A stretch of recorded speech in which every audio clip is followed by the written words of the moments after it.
Bano be bamu ku bakadde abakunganidde ku ssomero li Gloryland Primary School e Masese okubako obuyambi bwe bafuna okuva eri ekkanisa ya Evangelical Church okubakulisa okumalako omwaka.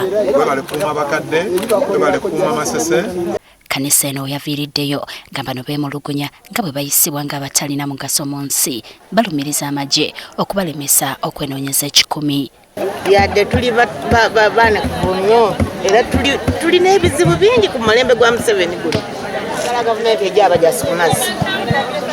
Bategeezezanga n'abaana baabwe abaali bayambye ate nabo bwe bakubibwa emigga emiyitirivu nga batangirwa okukolera ku nnyanja. Agenze kuyiya kawunga eno bakuba basuula mu mazzi. Eno abalala bakwata batwala bagenda kusiba. Tuli ku bunkenke kati tunuulira ataata kati obuntu nga buno abaana bonna baggwawo.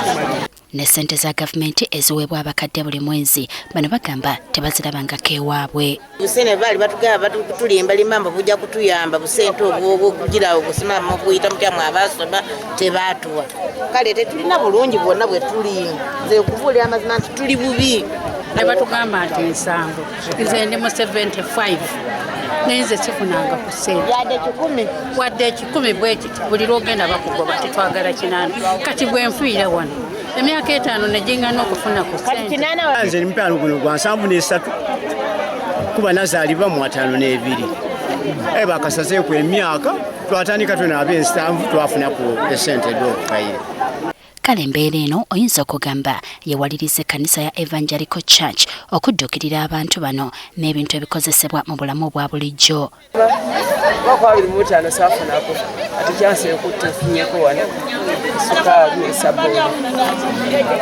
Kuno kubaddeko ebintu nga sukaali, omuceere, omunnyo, sabbuuni, amabaafu, emifaliso n'ebirala. Buli ntandikwa ya mwaka tusiga ensigo zaffe tuwaayo saddaaka zaffe eri abantu abatalina busobozi ng'abakadde n'abantu abatayita bulungi mu Krismasi.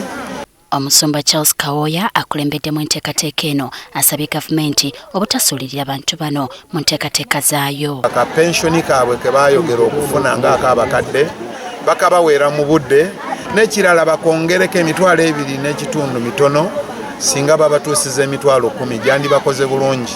Engoye, sukali, mifaliso